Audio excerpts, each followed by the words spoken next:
sudah mulai bersemi dan terbebas dari gangguan kutu putih. Jadi sepertinya memang lagi musim kutu putih, tapi sasaran serangannya kebetulan di tempat saya untuk jenis-jenis kimeng. Bahan bonsai sancang yang katanya rawan kutu putih, ini saya malah belum pernah terkena kutu putih nih. Sancang-sancang saya, ini sancang saya seger-seger, nggak ada yang kena kutu putih. Tapi untuk kimeng kebetulan kali ini sedang kena pandemi kutu putih ya untuk kimeng ya teman-teman. Padahal sama-sama belum divaksin. Kalau mau yang paling bandel, tuh saya punya bahan bonsai rumput.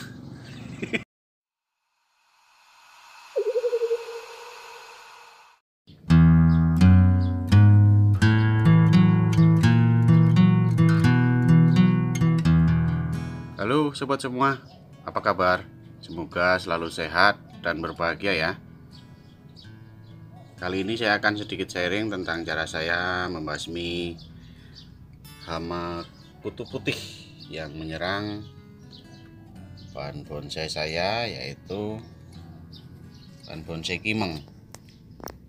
Ini saya punya bahan bonsai kimeng hasil stek ya teman-teman, dan kebetulan ini saya lihat ada kutu putihnya.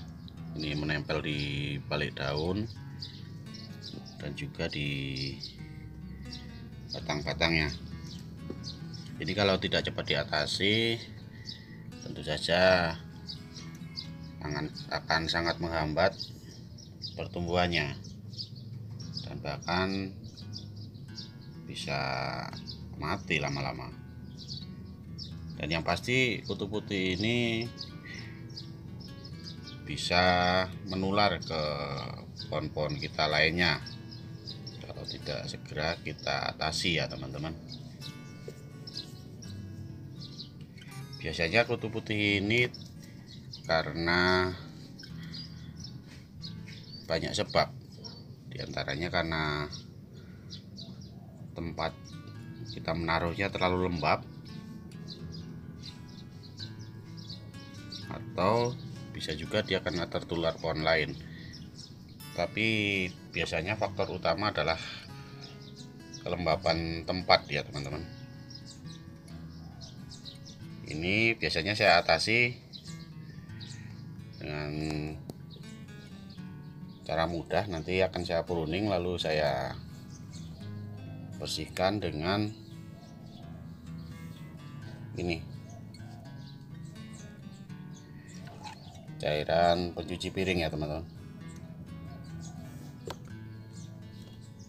Akan saya pruning dulu seluruh daunnya, akan saya gunduli biar lebih mudah untuk membersihkannya nanti. Kita pruning dulu ya teman-teman, kita bersihkan seluruh daunnya.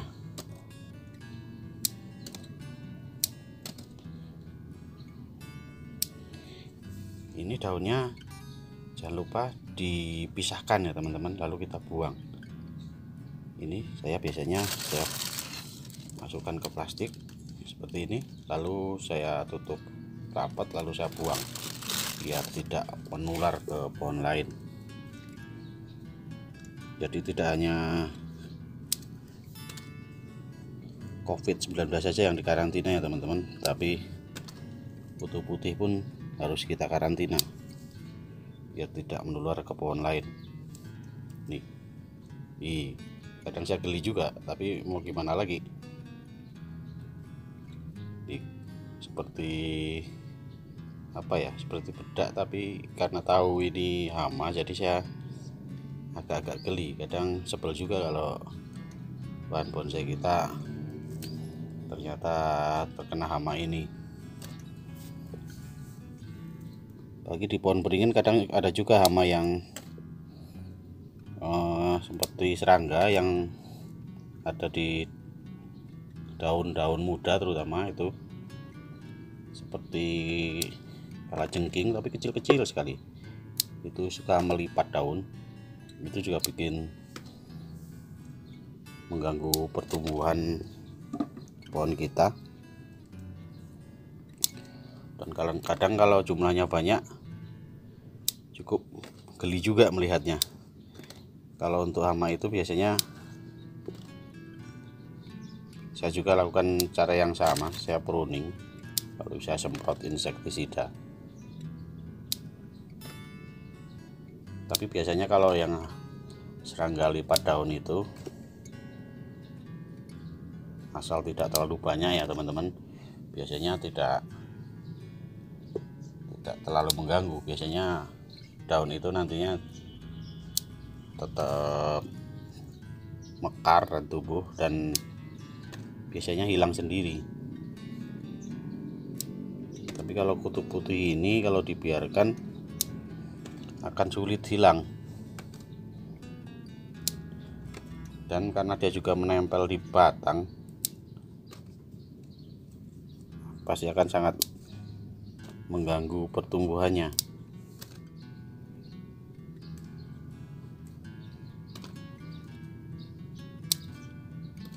Dan kalau kita setengah-setengah dalam membasminya, kutu putih ini akan sulit untuk hilang. Maka itu biasanya saya lakukan pruning total, saya bersihkan semua daunnya agar nanti cairan sunlight, cairan pencuci piring, atau kalau mau kita pakai insektisida yang lain, bisa merata ke semua bagian pohon ini agar kutu putihnya tidak kembali lagi.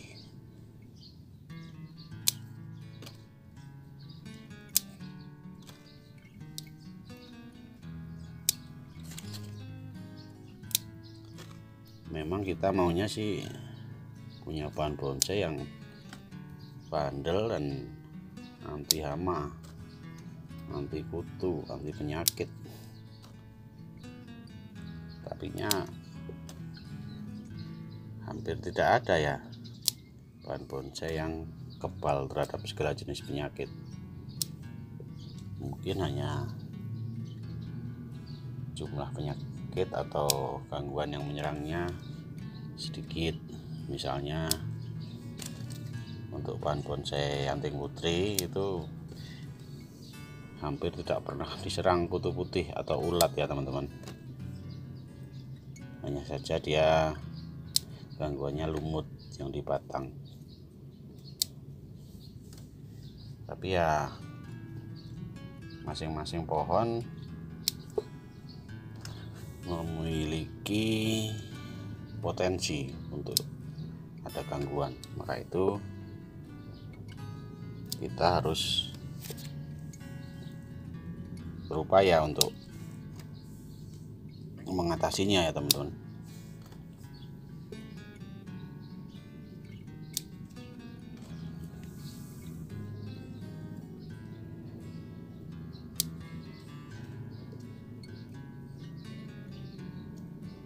Kadang ada yang pengennya, ada nggak sih pohon bonsai yang bebas dari segala gangguan hama atau penyakit? Ya sulit. Mungkin kalau yang teman-teman mau pohon bonsai yang bandel,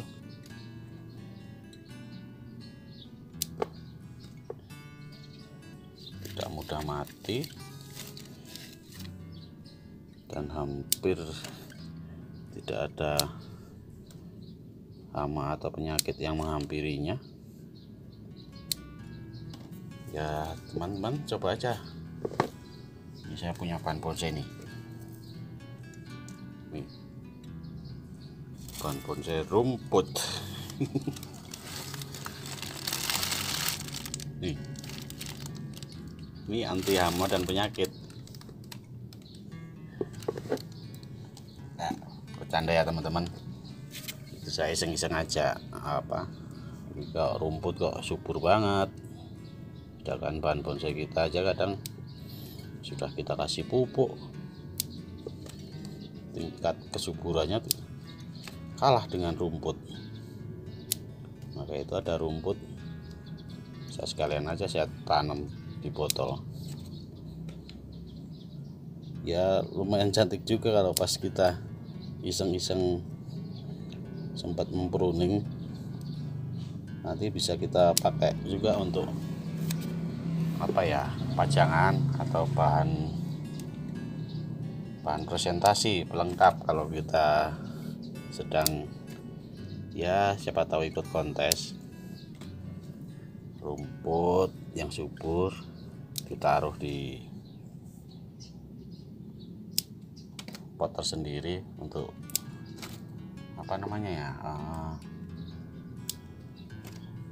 aksen pendukung tampilan bonsai kita. Nah, ini udah siap pruning semua, udah bersih. Nah, ini kita sediakan air sedikit saja, lalu kita campurkan dengan sunlight cukupnya, ya sedikit saja. Di sini saya sampai di permukaan bawah aja, ya sekitar berapa mili ya, kalau ukuran mili ya sedikit saja. Kalau yang penting sunlight ini sudah tercampur pada air. Ini kalau langsung saja kita sikat dari batang sampai keseluruhan. Usahakan tidak ada yang terlewat ya teman-teman, terutama di ketiak-ketiaknya nih. Ketiak ini kadang putih-putih suka nyaman sekali di situ karena lembab.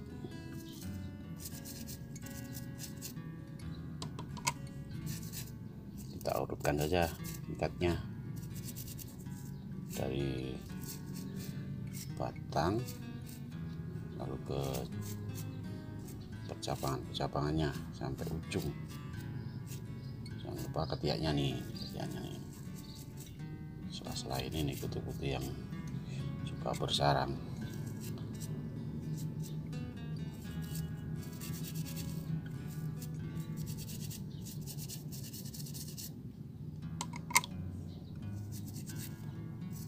Dia suka bersarangnya di yang lipatan-lipatan ini, mungkin karena lebih lembab,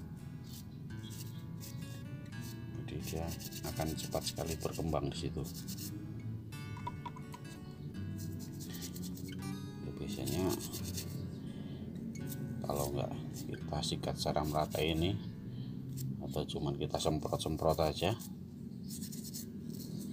dia masih nongol lagi karena dia masih ada yang terselip di ketiak-ketiaknya.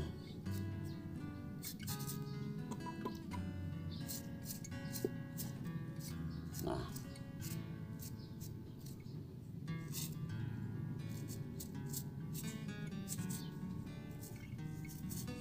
sepertinya semua sudah saya sikat semua nih.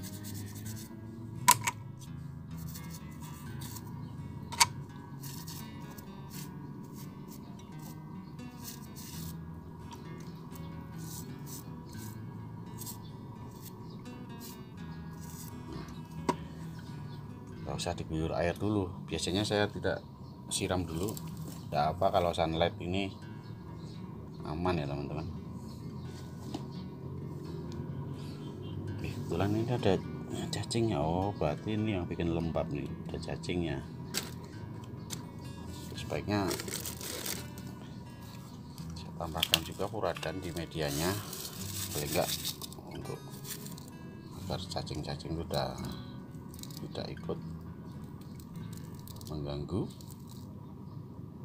atau biar tidak terlalu lembab juga medianya. Tapi sebenarnya furadan ini bisa juga dicampurkan di cairan sunlight ini, tapi jangan lupa habis kita menggunakannya untuk menggosok, jangan lupa cuci tangan ya teman-teman. Ini nanti kita taruh di tempat yang lebih terang atau yang tingkat kelembapannya tidak tinggi, tempat yang lebih kering. Nanti biasanya setelah ya tidak sampai seminggu dia udah tunas lagi dan tidak ada kutu putih yang mengganggunya. Ini contoh yang kimeng yang terkena kutu putih juga, kurang lebih 3 hari atau seminggu lalu. Saya gunakan cara yang sama juga, saya pruning bersih, lalu saya sikat dengan sunlight. Ini sudah tunas lagi dan tidak ada gangguan. Nanti juga kalau ternyata kutu putihnya datang lagi, ya kita lakukan cara yang sama, dan biasanya agak bertahan lama, bahkan kadang-kadang bisa dikatakan hampir tidak datang lagi kutu putihnya. Ini saya juga ada bahan bonsai kimeng yang kebetulan saya program penggabungan batang. Bentuknya sudah lumayan cantik, tapi ini juga kemarin sempat terkena kutu putih juga ya teman-teman.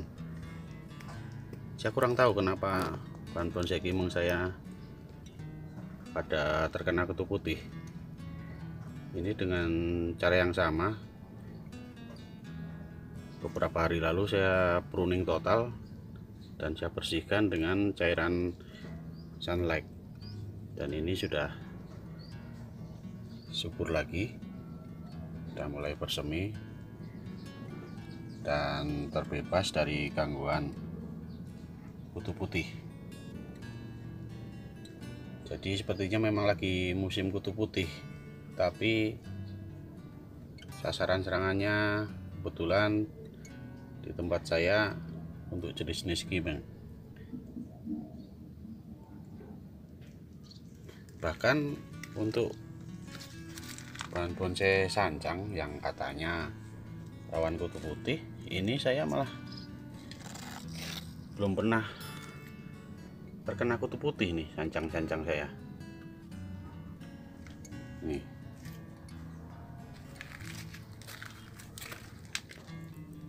ini sancang saya seger-seger, nggak ada yang kena kutu putih.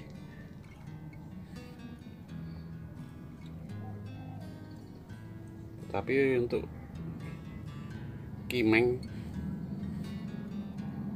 kebetulan kali ini sedang kena pandemi kutu putih ya untuk kimeng ya teman-teman.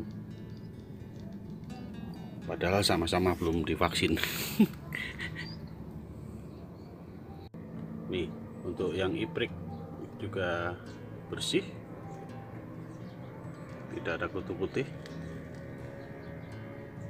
Nih, ini iprik yang dulu pernah saya posting juga ya teman-teman. Ini bentuk sekarang sudah lumayan.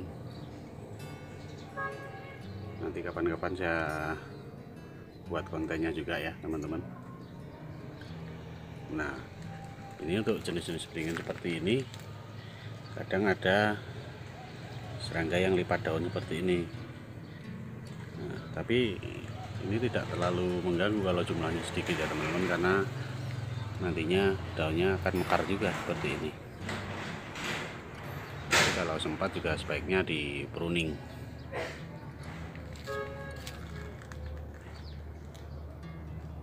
Nih, di sancang saya seger-seger nih, nggak ada yang kena kutu putih.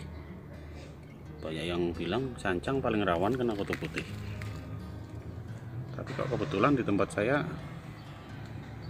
malah sancangnya belum pernah kena kutu putih. paling hanya dimakan belalang saja.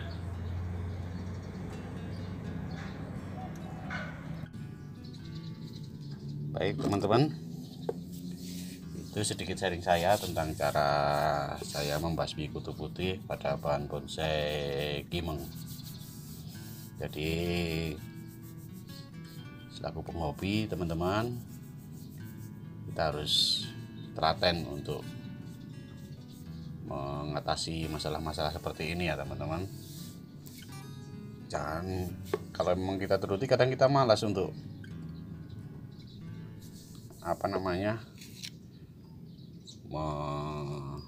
menggosok, menyikat, apalagi kalau pohon kita banyak. Tapi sayang kalau kutu putih ini kita biarkan bisa menular ke pohon lain. Kalau kita inginnya pohon yang minim hama dan penyakit, ya anting putri kayaknya recommended juga. Tapi masa iya kita cuma koleksi anting putri saja, kan kita juga pengen punya koleksi pohon lain. Atau seperti tadi, kalau mau yang paling bandel, tuh saya punya bahan bonsai rumput. Ya ini, oke teman-teman, cukup sekian sharing saya. Mohon maaf jika ada salah kata, semoga berguna. Sampai bertemu dalam konten-konten saya yang lain. Jika berkenan, teman-teman dapat memberikan like dan subscribe-nya agar kita tetap saling terhubung dan saling berbagi ya teman-teman. Kalau rumputnya terus yang syuting. Nah, semoga kimeng ini nantinya tumbuh subur dan juga bisa menjadi bahan bonsai yang bisa menjadi pajangan yang menarik nantinya. Oke, sampai ketemu lagi. Bye bye. Pruning rumput dulu.